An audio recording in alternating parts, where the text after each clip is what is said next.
Ahmed, ukiacha mashabiki ambao walikuja kuwapa support kule Afrika Kusini Moses Mabida, lakini kuna mashabiki ambao walijitokeza pale za KM na mpaka CAF wamewaposti. Zungumza nao, nini kauli yako? Tumeendelea kuwa na mvuto. Ukiangalia jana pale katika uwanja wa Moses Mabida, sisi Simba tulikuwa wengi zaidi kuliko wapinzani wetu.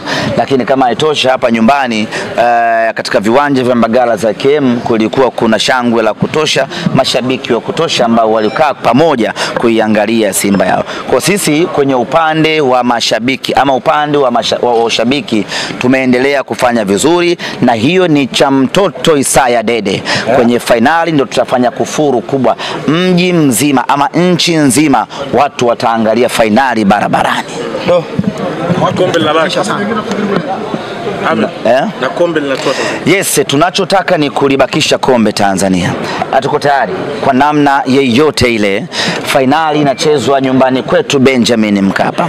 Finali inamalizikia mbele ya mashabiki wetu 60,000 watakaokuja Benjamin Mkapa. Katika ardhi hii ya Mama Samia, kombe la CAF liko pale, alafu tuliache liondoke na Mwarabu. Hiki ndio kitu ambacho hatutaki kukiona kinatokea kwa namna yeyote ile. Kwa ufupi ni kwamba hatutaki kuvuliwa taulo ukweni. Tutakwenda kupambana kadri inavyowezekana, kombe libaki hapa Tanzania.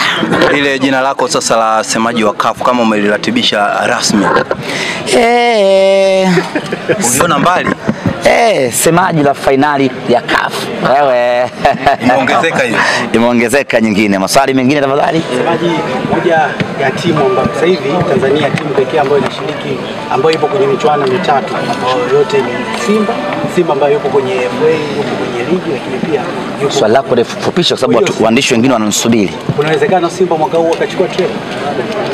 Ni mapema mno kuzungumzia yote hayo, lakini sisi akili yetu hivi sasa imejikita zaidi kwenye tarehe 17 na tarehe 25. Labda uje uniulize hilo swali tarehe 26, baada ya kuwa kwanza tumeshachukua ubingwa wa Afrika, ndio tutaanza kuangalia na makombe mengine. Lakini hapa tunaangalia uwezekano, kama ambavyo amesema mwenyekiti wetu jana, tunaangalia uwezekano wa kwenda Pemba, kwenda kushiriki kombe la Muungano. Unafuatilia Muungano huko Pemba? Sifuatilii. Imeanza huko South.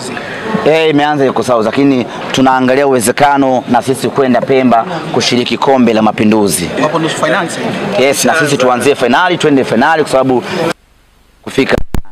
Yes. Amwingia upande wa nani sasa, wa Azam au upande wa Yanga? Waandaaji ndio watakaoamua, au kama wanaweza kabana, kwa kuwa nyinyi ni mna finali ya CAF, basi automatic mje mcheze finali kwenye nani, kwenye Muungano. Sisi tuko tayari. Na nyinyi ndio mabingwa mtetezi wa Exactly.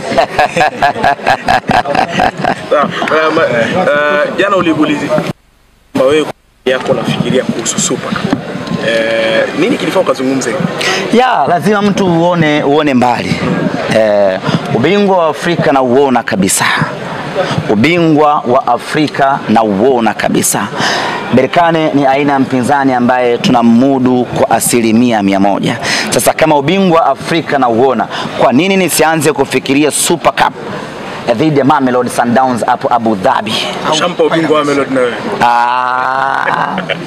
Whatever, awe Mamelodi, awe Pyramids, lakini mimi naiona Simba ikicheza Super Cup Abu Dhabi au Qatar au Dubai. Bwana Ahmed, jana kulikuwa na clip wauma sana kuambia mjacheza finali. Tuma? Ilikuwa inawauma. Kimsingi tumekata ngebe. Hilo ndio jambo la msingi ambalo tumekata ngebe. Na msimu huu nadhani katika misimu ambayo tulidharaulika sana ni pamoja na misimu huu. Ndio maana unaweza kumuona hata Ngoma alifikia kusema vile, na kila mtu anaweza kusema anachoweza kusema.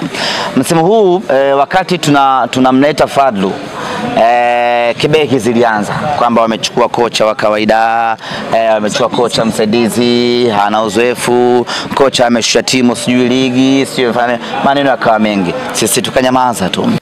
Tukaanza kushiriki michuano ya CAF. Mpinzani wa kwanza alikuwa ni Al Ahly Tripoli. Wakasema Simba mwaka huu haendi makundi, Al Ahly Tripoli ana mabululu, sijui ana nani, Simba shughuli yake imeishia hapa.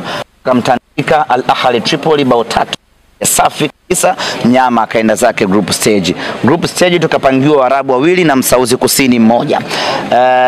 Wakasema wakapanga kabisa wenyewe kwamba kwanza Constantine, wa pili Sfaxien, wa tatu Bravo. Simba tajiangalia sehemu ya kujiweka hapo. Katika hali ya kushangaza, Mnyama ndo tukaenda kuongoza hilo kundi ambalo wao walituweka sisi watatu ama wanne. Pap tukaangukia kwa Farao Misri. Wakasema sasa hapa ndio anakwenda kuishi kwenye jina lake la siku zote la mwaka robo. Tukaenda tukapambana naye Al Masry, tukamtandika bao tukamtoa kwa penati bao 4-1. Tukaangukia kwa Stellenbosch. Wakasema tena Stellenbosch kamtoa Zamalek, Simba ni nani anaondolewa. Stellenbosch tumemtandika goli 1-0, Mnyama ameingia finali. Kwa hiyo kila ambapo walikuwa wanatusubiri tudondoke, kila ambapo walikuwa wanatamani Simba ianguke, tumewa surprise na tumekwenda hatua ya juu zaidi. Kwa hiyo mafanikio hayo lazima sisi tujivunie, lazima tujitambie nayo.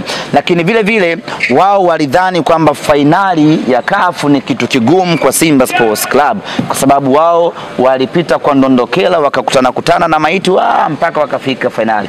Wakafikiri na kwa Simba pengine ingekuwa ngumu. Simba ni timu ya kitaalamu baba. Tumetoboa tena kwenye njia ngumu ya mateso kweli kweli, tumefika zetu finali. Na hapa finali hatuishii hapa, tunaangalia ubingwa wenyewe. Ahmed, swali la mwisho labda. Mpaka sasa hivi East Africa Simba imeingia finali mbili.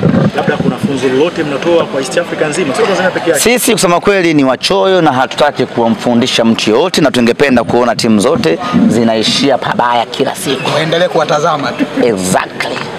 Shukran. Asante.